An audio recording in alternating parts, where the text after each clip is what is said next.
akan menampilkan proses simulasi mediasi dengan tema sengketa pembayaran penundaan gaji untuk memenuhi tugas UTS kami.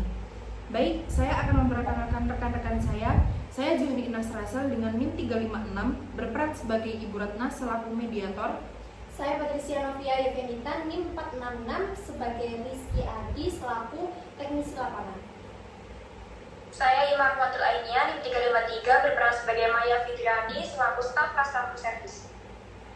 Saya Putri Sabrina Fatriatul Amania NIM 388 sebagai Pak Surya selaku manajer operasional. Saya Fadila Aziza NIM 408 berperan sebagai Ibu Lilis sebagai manajer keuangan. Selamat pagi Bapak dan Ibu, saya Ibu Ratna mediator dari Dinas Ketenagakerjaan. Tugas saya di sini adalah membantu kedua belah pihak untuk mencari solusi damai. Di sini saya akan menghadirkan pihak-pihak yang dirugikan, yakni karyawan perusahaan dan juga perusahaan PT Sinar Abadi. Dari kedua belah pihak tersebut, keduanya ada yang berhalangan hadir, sehingga saya akan menghadirkan keduanya melalui Zoom meeting. Hari ini kita akan membahas permasalahan mengenai penundaan pembayaran gaji di PT Sinar Abadi. Mari kita jaga suasana tetap sopan dan produktif. Baik, saya beri kesempatan kepada pihak karyawan. Silakan Mas Rizky. Terima kasih Bu. Saya dan teman-teman saya merasa sangat kecewa. Gaji bulan Januari tidak dibayar dan kami hanya diberitahu melalui email. Kami bekerja keras di lapangan, sering lembur, dan tiba-tiba hak kami ditunda tanpa musyawarah. Kami menuntut agar gaji dibayar penuh secepatnya, karena kami juga punya kebutuhan hidup. Baik, terima kasih Mas Rizky. Mbak Maya mungkin mau menambahkan? Betul Bu, kalau memang perusahaan belum bisa membayar penuh sekarang, kami minta ada kompensasi lain, misalnya bantuan transport atau uang makan, supaya kami tetap bisa bertahan sampai gaji cair, tapi kami tetap ingin ada kejelasan kapan gaji kami benar-benar dibayar. Baik, terima kasih. Sekarang saya persilakan pihak perusahaan untuk merespon. Bagaimana Pak Surya? Terima kasih Bu Ratna. Kami dari manajemen sangat memahami keluhan teman-teman karyawan. Namun kondisi saat ini memang sulit.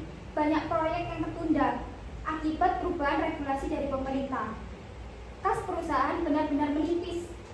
Kami hanya meminta kesabaran dari karyawan. Kami prediksi sekitar 1,5 bulan lagi dana proyek akan segera cair. Oke, baik. Bu Lilis, ada yang ingin ditambahkan? Betul Bu, kami sudah menghitung dalam waktu 1 bulan ke depan. Kami mungkin baru bisa mulai mencicil gaji, tapi untuk saat ini memberikan kompensasi tambahan sangat berat bagi keuangan perusahaan. Kami menawarkan opsi, karyawan tetap bekerja, lalu pembayaran akan dilakukan bertahap mulai bulan depan. Kalau begitu, kami harus menanggung resiko perusahaan. Bagaimana kami membayar kebutuhan hidup? Baik, saya paham ketegangan ini. Mari kita perlahan mencari jalan tengah. Saya minta semua pihak untuk tetap fokus dan sopan untuk mencari solusi. Saya ingin bertanya, Pak Surya, Bu Lilis, apakah perusahaan bisa memberikan minimal uang transport sementara ini tidak penuh, hanya sekedar membantu biaya operasional harian karyawan? Saya rasa ini bisa dibicarakan, tapi nilainya harus disesuaikan. Bagus. Bagaimana kalau perusahaan memberikan bantuan sementara berupa uang transport sebesar 500.000 per karyawan sampai gaji bulan Januari dicicil dan disertai dengan surat komitmen resmi soal jadwal pembayaran gaji? Baik, itu bisa kami lakukan Bu. Mas Rizky, Mbak Maya bagaimana? Bagi saya, asal ada surat resmi dan bantuan uang transport, saya bisa terima. Kalau memang itu opsi terbaik, saya setuju. Tapi tolong benar-benar ditepati jadwal cicilannya ya. Tentu, kita akan membuat surat perjanjian bersama. Jadi kesimpulannya yang pertama yakni perusahaan akan memberikan bantuan transport senilai 500.000 kepada masing-masing karyawan dalam minggu ini. Pembayaran gaji bulan Januari akan dicicil mulai 1 bulan ke depan dengan jadwal pembayaran tertulis. Yang terakhir yakni perusahaan akan memberikan surat resmi berisi komitmen pembayaran tersebut. Apakah semua setuju?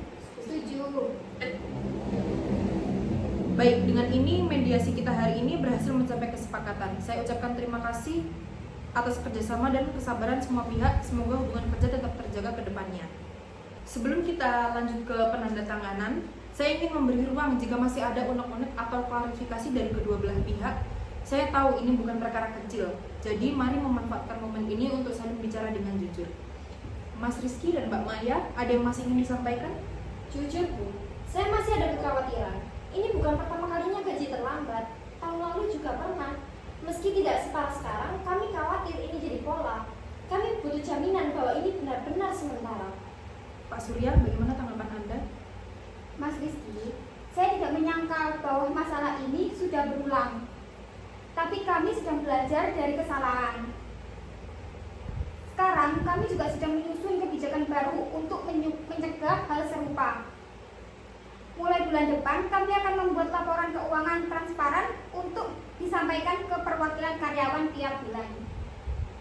Kalau begitu, kami meminta perwakilan karyawan juga dilibatkan dalam diskusi soal kebijakan internal ya. Minimal tahu posisi keuangan realnya agar kami tidak merasa ditutupi. Itu usul yang baik. Saya pribadi tidak keberatan bila komunikasi rutin tiap bulan antara keuangan dan perwakilan karyawan. Tapi saya harap data yang kami berikan tidak disalahgunakan atau disebar keluar. Baik, ini bisa menjadi bagian dari tambahan kesepakatan. Saya sarankan ada tim komunikasi internal antara perusahaan dan karyawan untuk membahas kondisi keuangan, minimal sebulan sekali. Itu bentuk transparansi dan juga membangun kepercayaan. Semua setuju? Setuju. Catat poin ini ya. Yang keempat, dibentuk tim komunikasi internal perusahaan karyawan untuk pemantauan kondisi keuangan dan progres cicilan gaji. Pertemuan dilakukan 1 bulan sekali. Kalau seperti ini, kami merasa lebih dihargai. Kami nggak minta perusahaan sempurna, tapi kami butuh dilibatkan ya Bu. Dan kami minta maaf atas komunikasi yang buruk selama ini. Saya pribadi akan lebih aktif menyampaikan kabar baik dan buruk. Ini perkembangan yang sangat baik. Kadang masalah bukan cuma dari uang, tapi dari rasa saling percaya yang hilang. Saya senang melihat masing-masing pihak mulai membuka ruang dialog. Baik, kalau tidak ada tambahan, kita akan mulai proses penyusunan dan penandatanganan berita acara kesepakatan. Semoga ini bukan hanya janji, tapi awal yang baru. Kami akan berusaha. Terima kasih atas pengertiannya. Baik, dengan ini mediasi dinyatakan berhasil menghasilkan kesepakatan. Yang pertama yakni bantuan transport 500.000 diberikan minggu ini, gaji bulan Januari dicicil mulai bulan depan sesuai jadwal tertulis, surat resmi komitmen pembayaran ditandatangani hari ini, dan yang terakhir yakni dibentuk tim komunikasi internal karyawan perusahaan untuk pengawasan dan transparansi. Saya ucapkan terima kasih atas kesediaan semua pihak berdialog terbuka ini. Terima kasih Bu atas kerjasamanya. Terima kasih ya Bu. Terima kasih ya Pak. Sekian video simulasi mediasi dari kelompok kami. Saya ucapkan terima kasih. Wassalamualaikum warahmatullahi wabarakatuh.